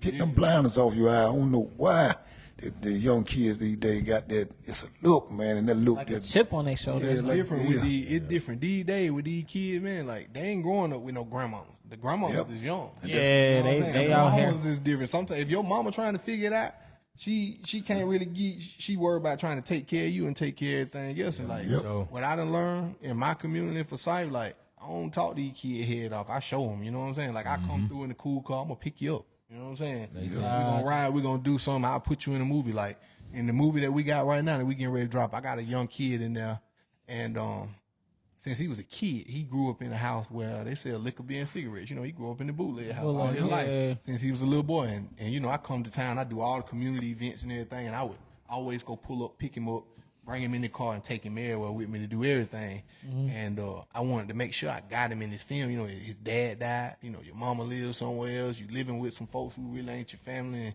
they're like, That's the problem. you talking to them and stuff. They hear you, but you with these kids, they gotta want to be like you, or they gotta be just like you. Yeah. And that's how they relating to you. Gotcha. But don't put it on the kids. I put it on the parents. See, For sure. the father ain't there. The mama on drugs. The mama ain't there. So the kid them can't watch the daddy kill the mama. Don't watch the daddy beat mama, had the death, watch mama shoot daddy. That's something in the trauma they like that made them knock them off. I mean, social Knock them media off too, track. because it isn't Yeah. popular to be cool and be motivated and, you know, go down the right road. Because you see, like, even the parents, like, we got young parents these days, you know, Yeah. people have had children younger, so you still got the parents, they caught up in social trying to media, so figure it they're out. caught up in their life and what they want to do, style and profile, and you're not paying attention to the kids. Like, you let them grow up through the internet. The internet is raising them. You know, the internet is raising The them. phones, the iPads, not they raising All the them children. tablets, them devices. You don't know what these kids looking at, man. Yeah. My thing is just to go to the kid first and talk to him hard. I don't go kid. I don't go nobody soft and try to be. But I'm gonna come at you hard and tell you what I did and what you gonna do when you go, and I tell it to you raw. Then I want to go to the parent and ask the parent what trauma he went through, because there's something that knocked him off track. Yeah. Then I can go back and talk to the kid 3-4 times, and I can get to him then, because I know what's in his head and why he feel like he feel. And some kids don't even know that trauma will mess them up. But So it some is. kids aren't never on track. Like right. some kids just start out. Like I know y'all guys have seen the little young rapper, the little young boy. He the mic hanging down, and he I'm finna do this. I'm spinning your block. All that is just like, man. And he's like 6-7 years old. Right. Like he was never on track. They understand it because his dad or his mama Yeah. put him on that. His dad. Put him on that. Watch What it is. What it is. That's what they own. So for sure. he seeing them and he jumping right on that. He's not going to school to do and learning how to ABCs. Nothing. He jumping on. Man, I shoot a joke in the face. I do this. Man, I'm good at that. He cussing. He doing it all. You know, they doing it in his presence and make him. That's the only thing he see it there. So they make him go that way. Yeah, So definitely. let me ask you, like, whenever you are talking to the kids and you telling them about your story and stuff like that, do a lot of them like how receptive to that are they? You can tell the boy, you always gonna have out of 10, you gonna have at least 2 of them that gonna lock in. Cause I give them a book when they want to know. And even here, they go to see the knife right here. That's what they got in prison, man. When they have knives in prison, when they poke it in you, they pull it back out of you, and the hole closed. Now you bleeding on the inside. They got to get you out of that prison and take you to hospital so they can open that hole and get that blood. If they doing so long, you gonna die. They ain't got the knife we got now where you stick. They can poke. They want to poke you so that hole can close back up so you can bleed eternally. So that's why I try to tell them that and show them that and tell them about all the fighting and stuff. And you can't go. You can look at some of these kids and know, man, you can't go in there, man. Right. So why are you playing like For that? sure. Man, Joe finna eat you. They gonna put you on a skirt when you go in there, man. These Joe waiting on Joe like. See, the more I tell these kids I would listen now, the more deadly thing you can say when you go in prison is, please, I ain't like that, please. That mean you open. You soft. Oh man. I own you now because you saying please. You can't never go in there. Oh, please, man, I ain't like that, man. Oh, man, everybody finna get you now.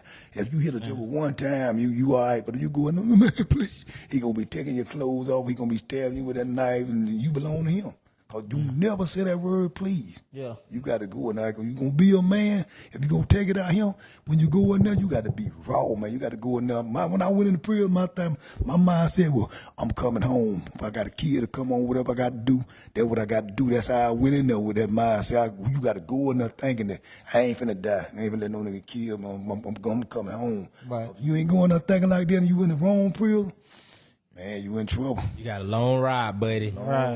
Over it for you. Man, that's real. But I mean, and that's the thing, man. Like they don't, cause like I've gone into a few schools and spoke, and I feel like I'll just be looking at some of the kids, and I'm like, man, y'all have no idea. Like they're not paying attention, and it's like, yo, like I had to like one time, like it was me and my business partner Dre, and we went into a school and we was talking, and he was talking, and then none of the kids was like listening. They just talking and doing whatever. I'm like, yo, shut up. Yep. All y'all, shut up. They don't want to hear that. You know what I mean? What are y'all doing? Like, we are losing money by being here. You know what I'm saying?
checking in. I'm checking back in, man. I don't want to come out here. I want to check back in. I can't go out there, man. Dude kind of met with me, man. I already know you ain't got no horse. In federal prison, they'll let you check in and ship you somewhere else. But in the state prison, you gotta better go back out. Yeah. You better go out there and do something. You better figure it out. Yeah. Nah, that's real, man. And I'm so worried about, because I like after that event, I kind of stopped, speaking at schools a little bit, because it just really bothered me, and I was like, I got real angry. I was like, yo, You can't let it get you. You just got to find another way to get to yeah. it. So now, You just gotta understand that you're gonna reach whoever want to be reached. So you can't save everybody. If you get one, while I'm over there playing, you got to look in them eyes. locking that I want. Yeah, somebody tuning in for sure. And then you get them, and then you tune them out. Right. So I mean, but I'm back in it. So like I said, I'm going in school tomorrow, and definitely talk to some kids, and talking about entrepreneurship and all of that. So it's gonna be. I'm excited about it. You know what I'm saying? But yeah, I love the fact that everything that you're doing is for this reason. You know what I'm saying? Like it's not like, yo, I'm just trying to do all of this because of glitz, glam, money. No, like literally, I'm just doing this because I want to help the people. You know what I'm saying? I'm doing this because back in my day, I turned a lot of them kid parents. I put a lot of them on drugs. I messed a lot of them up, and it passed on down through the kids. So I feel responsible a lot for that stuff.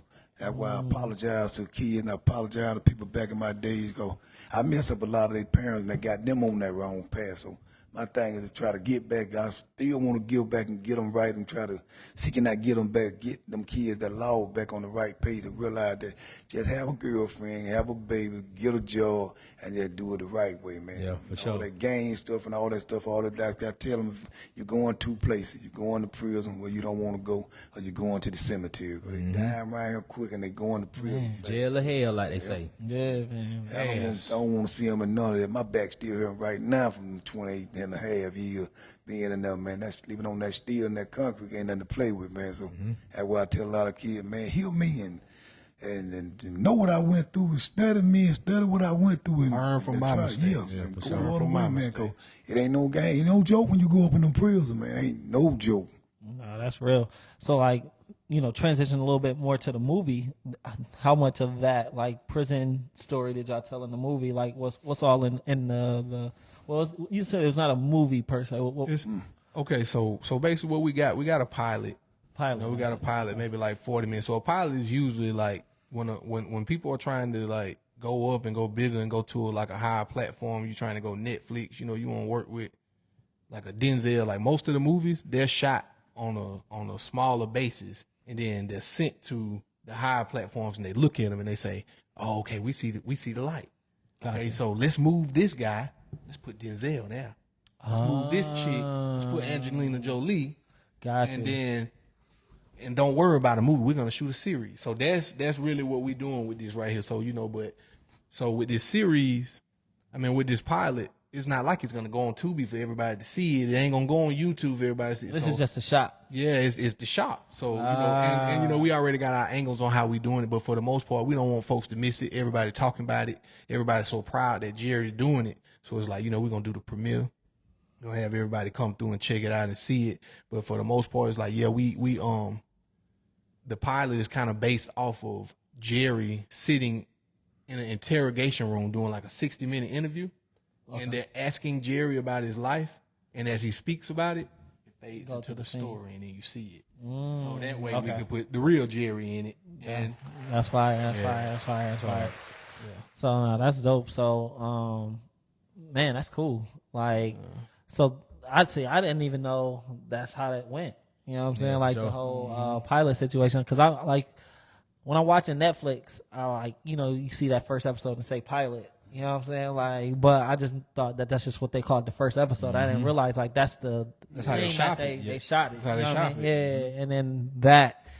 The pilot's like the intro type thing, right? Like to see if it gets picked up. If it can get picked up or not. You just put as much of the story inside of this as possible, and then you go send it off to, on a lower level, somebody like Boosie. On a higher level, somebody like Queen Latifah. You know what I'm saying? And they look at this stuff and they check it out and they see the light. Jerry's story alone just, You don't even have to see the pilot. You can just listen to Jerry's Listen story. to Jerry, With for sure. the icing on the cake, you get to see people dressed in the 80s, little town like Macon. Joshua Eady, great actor, looked just like Jerry, talked just like Jerry. He done stole everything from me. You know, and then you look at that, and they can. Oh man, I see it. Yeah, let's put this together. Let's make this happen. You know what I'm saying? And they'll reshoot a whole movie. But with Jerry, you know, we don't know what the next level plans is. We don't know if they want to do a movie or. You know, but I'm thinking like a whole series because Jerry's story like a BMF, man. Series will be hard. You got to be a series because it ain't enough for no. It ain't no little 1 hour, Jerry. That ain't it. Nah. I need a couple hours for that. Here, an hour and 40 minutes, but I got a whole lot of stuff for you. Yeah. Besides what you finna see So now. how long was your run? You know what I mean? What you were doing? So from 85 to 89. 85. 89. Gotcha. So What's the total number, Jerry? Get these folks one good number that you think was made in all those years. Those are what 84 to 89. Was that 5 years? Yeah. Yeah. What one big number? Something million. I hear the millions a week. a week, right? So It's what was 52 the- weeks what in a was year. the big number? See, that's what I'm saying. You got to count it up then. Cause see, the first year was 200,000, 100,000, 300,000. But then the other years, they started coming in. That was this million. So you got to count all that up each week, and you know he's making this much every week. Yeah. And I mean, it's I'm seeing 4 million a week. I mean, 4 million a month yeah. times 12. 4 Don't times make 12 it is 5, cause that Got a point two. 1.2. Yeah, that 250. So that's 5. So you just keep totaling up. And I'm saying $1 billion. That's some money right there, boy. I'm saying a B. I need to go back and find them and I say. like y'all look at film going ahead. Right. So we talking about. Hey, if you don't use your calculator that's on the door, you ain't trying your best. Right. That's on my sure. home screen, Wrong right? Like folks use that that's calculator. literally the first joint. You know what I'm saying? Okay, so he say 5 million. 5 million a month. Let's say 5 million. And then we're gonna times that by 12. That's 60 million. Right. And then times that by Then 5. times 5. Crazy million. 300 300 million. million. Make them told you I got tired of that money. 300 million. What you get so much money, you get tired. I ain't told y'all that part. I had so much money one night. My boy was messed up. They had been slipping and drinking at night and got slipped off. And I was mad. I don't know what I pulled up with $47,000 in the car. So I get a trash can and sit it on fire, put the fire, and they think we finna get warm or cold. So I bring the $47,000, throw it in the trash, and burn it up. And that's how mad I was. Y'all been messing up this. Yeah. I'm going off, Joe, trying to get in the trash can, but I got the bat. Let it burn. And that's how much I care about money.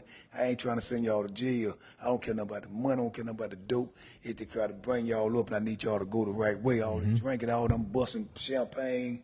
I'm busting Michelob's. I'm busting the honey. Boom, boom, because I'm mad because they out there drinking, and that I don't want to lie. You cannot drink on a job because one thing the police always did, they come at 6 o'clock in the morning.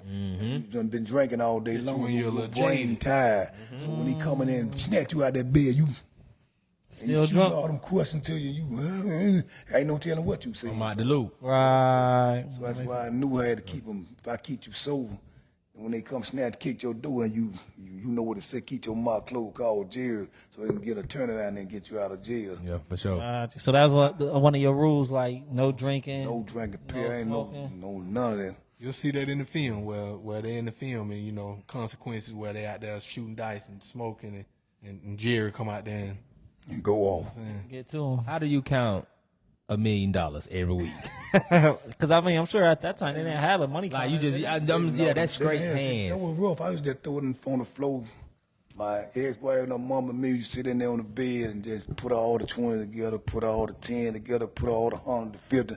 There's a lot of tens. Ooh, man, know how many days I be up There's counting. a lot of dimes. There's a Man, lot of tens. You know, 'cause that's street money, man. You getting 5s and 10s. that street money come thick. Look through the ones away. in the corner. I ain't finna count them, man. I ain't studying that. I just grab a bunch of them, pack them all out and put a rubber band on them.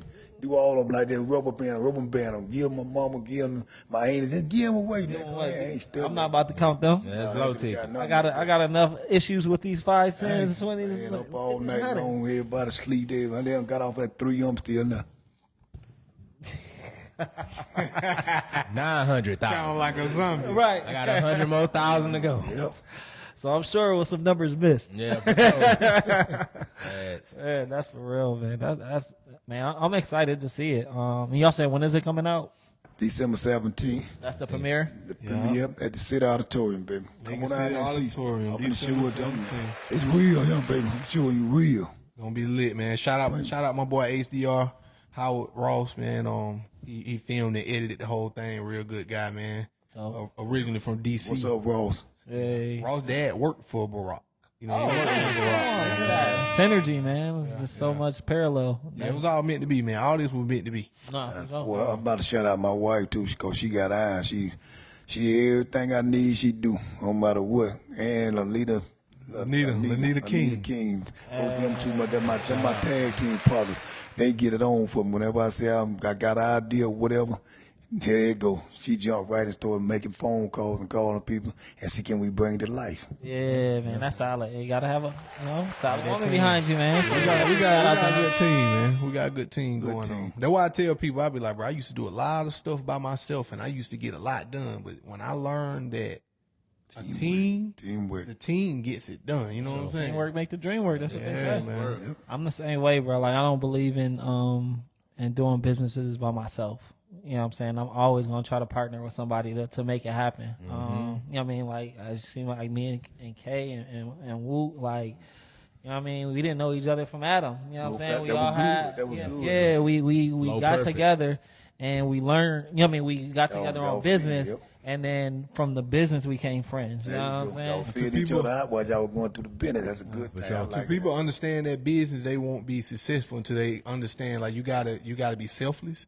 You know what I'm saying? You got to put that ego aside, and everybody got to come together. You got to hear each other out, and you grow together. That's right. See, you standing over there, you got 5,000. You got 5,000. I got 5,000. He got 5,000. You standing over there with your 5,000 by yourself, thinking you the man. Them little pissy 5,000. You can't do nothing. Can't do nothing with You it. gonna pay bills, that money gone. It's out of But here. if all four of us stand together, we got 20,000. 20,000. And when we can do way more with a 20 than we can do with a little 5. sure. That's right. And teamwork is important. That's it. That's it. People possess talents that you may not have. Like you may have this guy who's a little more organized, this guy who's a little more driven, this guy who's a little more innovative. If you just put all that together, I mean, Got a superhuman. you got to work. It's like Transformer. That's what I'm just telling you How about the my Power Rangers used to do. how much with my each one of them boys. I take them out for a week, so I learned each one of them style, and I know where to put them at. That's where they're gonna work the best at. Yeah, for sure. So a lot of that, I'm sure a lot of that you still using to build your team now, like that same, you know what I mean? Well, I got two people I got over there now. I got one over there now. She fight all, could do it all, but she do it. She don't. She on her jaw, her on her knee. I got two, her on the needle. Yeah. They on my grind. They stay on me hard, man. Hey, that's what you need. Yep, I need that. That's what you need. That's she. I mean, I remember her coming into the shop to get the shirts and stuff. She was dealing with Dre. You're like, bro, we gotta get this done. She's She serious. was on us. Yeah, she was definitely on us. So we delivered. You know what I mean? Yeah, Make sure we have it. We make sure we have it. All right, as always. That's it. So, but man, we are super proud of you. And you know, I'm Both of you y'all. know, yeah, for both of y'all, like for sure. Like this is huge for the city of Macon. This is just huge for just you. You know, just like not even saying the city, but like for you to have done what you did. You know, got out of prison and then to say, you know what, I'm about to really make a change. I'm trying to make a shift in everybody. You know what I'm saying? Like, cause this is gonna help Macon. This is gonna help so many people. Hopefully it's gonna like employ a lot of people, you know what I mean, in the city. Yeah. For sure. You know what I'm saying? So Bring some eyes, bring some light to the city. Like people see these for sure. productions keep, coming out of here. It's like, hey man, we got to get with them guys because they pumping them out. right. Cause there's so many films that come to Macon to shoot. Yeah. There's not so many films that's coming out of Macon. You know what I'm saying? Like Right, you sure right. that's crazy because I know that they use this shop several times. Like Netflix, I got paid from Netflix for using the shop to shoot in. I want to say Paramount paid us once before. Like I think we got 3 different checks from different large joints from like blocking off the street and using the using the front of the shop. You know what I mean? But I'm like, yo, why can't that be But finally, somebody from Macon Macon doing doing that? it. Yeah. for us, by us. Finally. Oh, right. Sure. Yeah, You know what I'm feeding saying? the neighborhood, yeah. That's it. So, like, I definitely hope that whatever y'all's, I'm hoping that, because the goal is a series. Yeah, know what I goal mean? is serious. The goal is serious. So I definitely hope, pray, and wish that's what happens. Man, it's for sure. It's for sure. It's in stone. It's coming. Yeah. We ain't gonna let the cat out the bag, but it's in stone. We finna go up. Yep. That's right. I love it. And I mean, for you to be like, everything that you've been doing, and it only take one thing, right? You know what I'm saying? It only take one thing to change your life. For sure. Like, but you just gotta stay down. Gotta stay You down. gotta stay down until that one thing happens. Yep. And a lot of people don't want to do that. You know what I'm Yep. saying? They want to One jump. know they gone. Yeah, they want to jump out the gym. Yep, they want to don't- quick. And that's what I said to the young Don't kids. go that way. Whoever you was and whatever you were doing at the beginning, it's something that you do good, man. You got to stay on that no matter what. sure. Sometimes it take, man, I couldn't get a job for 4 or 5 years. I had 3 kids, getting cussed out every day. I couldn't get a job nowhere by my wall, man. But you got to lay in there and wait on God, because he coming. That's it right You there. know, You got everybody he God. blessed, and he blessed you for a while. He said, can you handle that blessing? He coming. I don't care who you are. That dude out there not can't take care of kids. That dude fighting his old lady out because he can't get a job. She can't get a job. Y'all going through hard time right now. You just got to hang in there. Push Sooner through. or later, that door gonna open. You gonna get everything you want. You just got to be patient. Don't Right. jump out there and go the wrong way. For sure. We don't control the timing. God control the timing. Yes. All the A time. lot of times you look around and see what somebody else got or where somebody at. Don't worry about that and don't get discouraged, because That's your time that's coming. that social media flow. If God give it Everybody to you, rich. if God give it to you when you think you're supposed to have it, you'll mess up your future. Because when it gonna make sense later on in the future, you already got it early. You know what I'm saying? Just be patient. Fact. What's for you gonna come and it gonna make sense. That's right. Gonna make sense later. Nah, that's real. You gotta stay down. That's hard.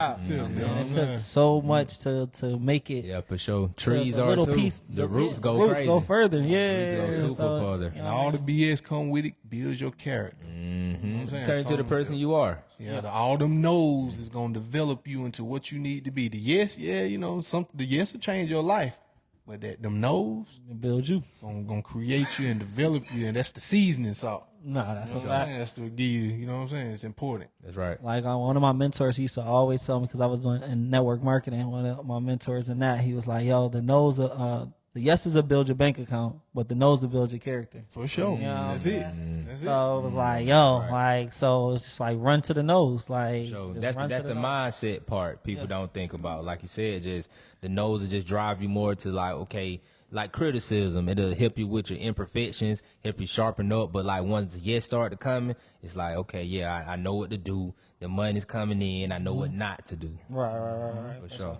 Yep. Right. For sure. So man, look, I guess we got kind of wrap it up a little bit.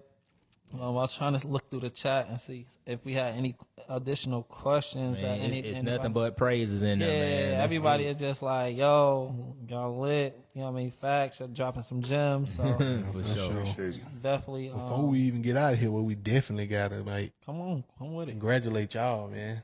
Appreciate it. Appreciate y'all a lot. What y'all doing? You know what I'm saying? Appreciate it. You know what I'm saying? Yeah, 'Cause y'all y'all, keep on doing what y'all doing. Y'all the platform to open up these young kids' eyes, man. Make them Yeah, for sure. try to give them to walk right and walk right. So you want to end up going to prayer. Because the name of the game, they try to put every black man in prison. They want him with some kind of prison record on him. They want him in prison. They want him to have parole, probation, something on him, so they can always have something on him. So it's hard for him as he get older.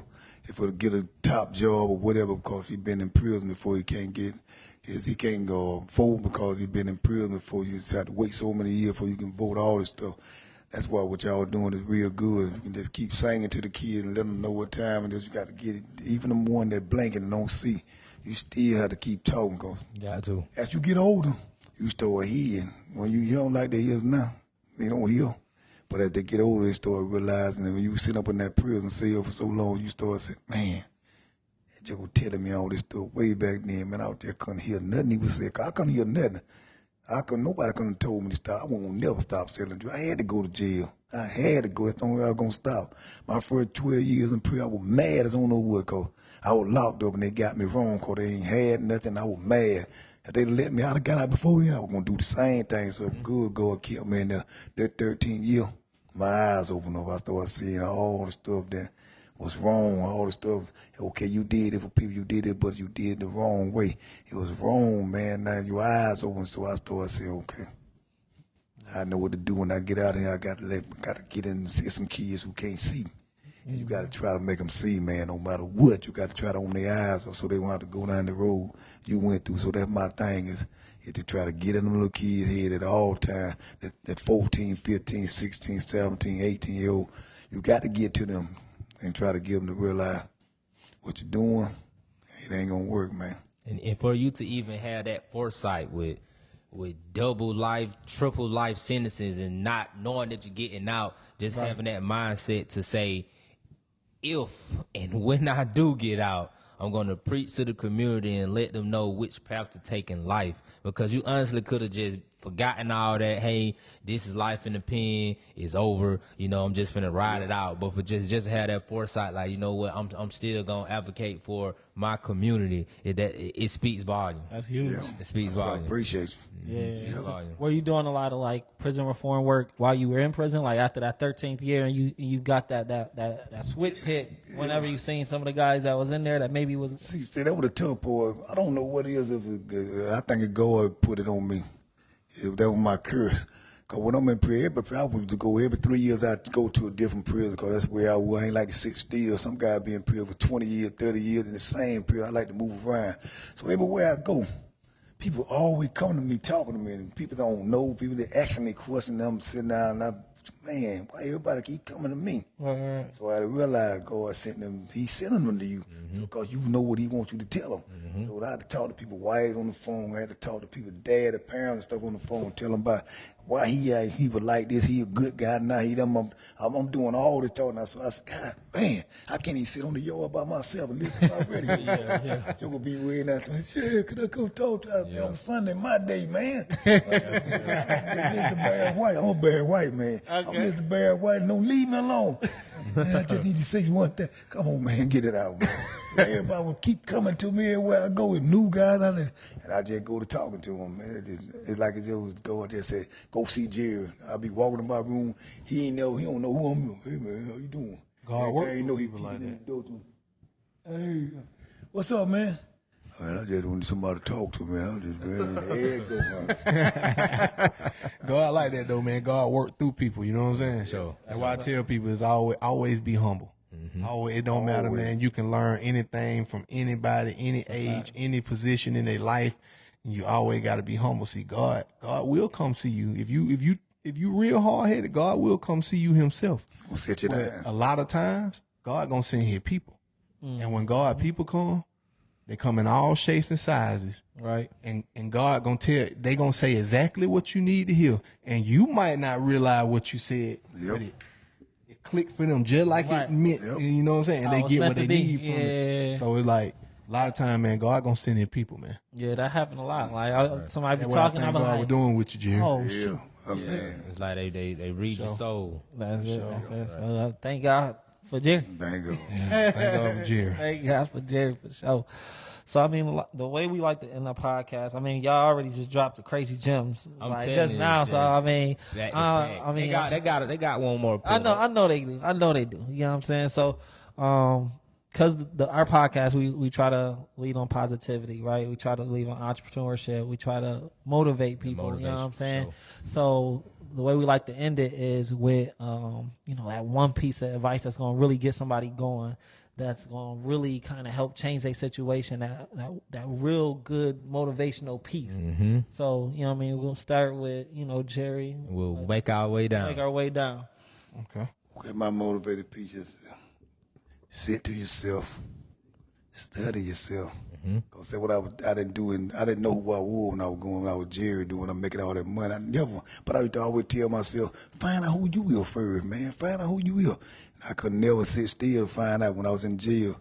I had to sit down and I started studying what made Jerry from a little boy all the way up. Sit down and think real hard. Who am I? Why do I need all these guys to take me the wrong way? What I need to do the right thing?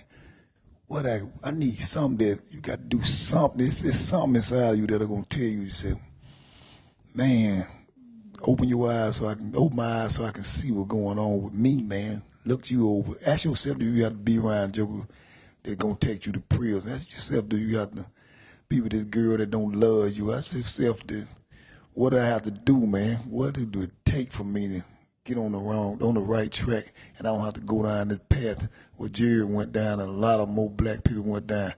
What do it take? It does take you to just sit back and just really tell yourself, man, I need to find out who I am and what I need to do to make my life be successful. That's what I say to people. Know who you are. Know yourself. Learn yourself. That's words from Jerry himself. That's it. I love it. Know who you are. I would Mr. Clawd. I would say like Jerry, like know yourself. You know what I'm saying? Know yourself, and I speak like just for me myself from experience. I say, man, I just let God work, bro. Gotcha. I gotta let God work. Have a good relationship with God. You know what I'm saying? Like you gotta have a good relationship. Like you be on the phone with somebody and. And sometimes your service ain't right. You know what I'm saying? You gotta make sure your service is right, and sometimes, man, you just gotta, man, like Jerry said, man, you gotta be patient. Don't jump the gun. Don't do too much, man. Don't overdo it, man. Don't even say too. Just chill. Listen, pay attention. Mm-hmm. God gonna lead you. He gonna let you know. People gonna reveal themselves. You know what I'm saying? And let things be what it is, and man, just give everything 1,000% that you do. Waste no time, man. You won't be young long before you know it. You're 25, then you're 35, and time go by. So don't think you can wait till later, man. Do everything that you can right now. Put 1,000% in, because you don't know what next week gonna bring. Tomorrow ain't promised. You don't know what it is. You know what I'm saying? So it's like, man, you just got to give everything 1,000%, and unity is the new currency. Like link with people, and whatever you do, man, have a pure heart. Have a pure heart, be genuine. Don't worry about it, folks. Show that little back, man. You be genuine, you be pure, man. And what's for you gonna be for you. And God gonna bless you in front of all the people that thought you could. Even if you thought you could, even if you doubted it. God will surprise you. You know what I'm saying? Hard. That's huge, man. I like it. That's it. Wayne. Oh, man. It's hard. Come on, man. Wayne. After this, man. All right. So my piece is, I feel like teamwork, man. Like teamwork makes the dream work. Like we spoke a lot about building a team and having a team, and yes, you can do it yourself, but you're only as good as your team. You know what I'm saying? Like I was listening to a podcast the other day, and I don't want to quote the numbers wrong or the type of horse it is, but it's some kind of horse, right? And they can pull up to like 1,000 pounds by themselves. Mm-hmm. And if it's paired with the same type of horse, they can pull 5,000 pounds together. Mm-hmm. They can only do 1,000 on their own individually, but together they can pull 5,000. And the numbers might be screwed, but what I'm saying is that you're more powerful together than you are separate. Mm-hmm. So find your other workhorse. You know what I'm saying? And y'all gonna go so much further together than you will on your own. And yeah, you're gonna have your ups and downs and blase. Like it is what it is. Just work through all of that, and the bigger goal will be accomplished, and it'll be accomplished a lot faster. You know what I'm saying? So if I'm leave y'all with anything, like find you a partner, find you somebody that you can like link with that's like-minded. Y'all on the same path, and why you worry about why y'all in competition.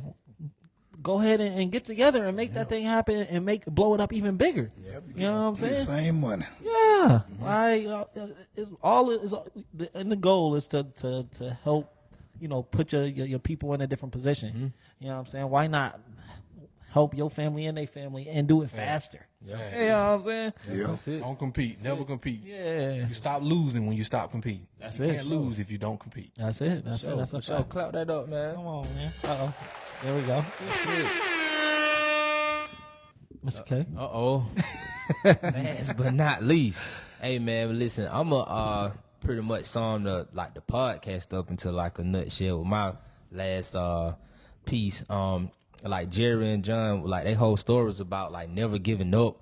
I mean, just pushing through, just whatever. Like Jerry's story detailed where, you know, he couldn't get a job, he needed to take care of his family, even though he went the wrong route. You know, he still like did what it took to just try to make things happen in his life. And even with his story being in prison, he say my man said he put like 300 and something what's it called to try to get out motions 300 and something motions, you know, to try to get out the pen. Like, and then even when his last, you know, final one right before he got out, he almost gave up, but somebody gave him that little nudge in the back, like, man, this might be it. And, you know, we see him today with us. John's story, you know, when he was on the cruise ship and when those people from out of town seen him, like, and mentioned him from a movie, and they was from, like, Boston or something, and he's from Georgia. You know, he kept pushing once he got that motivation when he knew it could work. And even with our story, like, we come here every Thursday to do this podcast for y'all, and you know the numbers are getting, you know, larger and larger as far as viewership. So just keep going, stay consistent, stay focused, man, because if you got something good, like Jerry said, man, use it and it's gonna work. Yep. That's it. That's it. Hey, man, it was a dope episode. I agree. Man. I agree. You know what I mean? Like, we appreciate y'all for coming in and reaching out and everything, bro. Like, thank y'all so much for taking out your time on a Thursday. I could be doing anything else. You know what I mean? You being with your lovely wives or at the crib. Shout out my wife. Oh yeah, for Shout out my wife, Lee Ann. Hey, when y'all see Not Law Didn't, you see a lot of work I do. It ain't just me, man. It be my wife, man. My wife be helping me put it all together. You know what I'm saying? Shout out to the wife. Hey, man, the best thing for a king is a queen. Like Jerry said, man, hey, man, go get you a woman. Mm-hmm. Get you a woman, man. Get you some kids. Get you a family. Get you something to live for. It'll stop you from doing a lot of things. It's unnecessary, bro, because you're going to put them folks before you put yourself. It'll make you move appropriately. That's you know right. So that's a huge Thank you, honey. Thank you. The rich auntie, that rich auntie over in the corner. Rich auntie, hey. Shout out to the whole team, man. Shout out to the whole December team. 17th. For sure. Doors open at 6 o'clock. There you go. Those open at 5:30. City Auditorium, man. Macon City Auditorium, December 17th, man. Jerry, man, y'all pull up. Tell a friend, man. Y'all how do they get, like, do you got to get tickets? How does that all work? Yeah, somebody put a Ticketmaster in the comments. Yeah, we got Ticketmaster link, man, and we'll put it in the comments, man. And y'all click that, man. Y'all get y'all tickets. We got the live band. We got VIP. If you got the $100, you're gonna sit down and eat with us, and got the food, the photo booth, cash bar. Okay, we need to get in that way, man. We definitely gonna get the VIP for sure. Yeah, so shout out Ernest team, man. Shout out Lanita. Shout out my boy Derek Abrams and everybody who helped make this whole thing. Ross. The whole team, you know what I'm saying? We couldn't have did it without each other, you know what I'm saying? Shout out to everybody for making, and shout out to all the filmmakers out here who working and who coming up next, man. We could do it, you could do it, keep going, man. That's it. That's a fact. Shout out y'all. That's right. I need to sing a song before I go to. Oh, yeah. Oh, here you go. I was just joking. I get nervous when I get Jerry.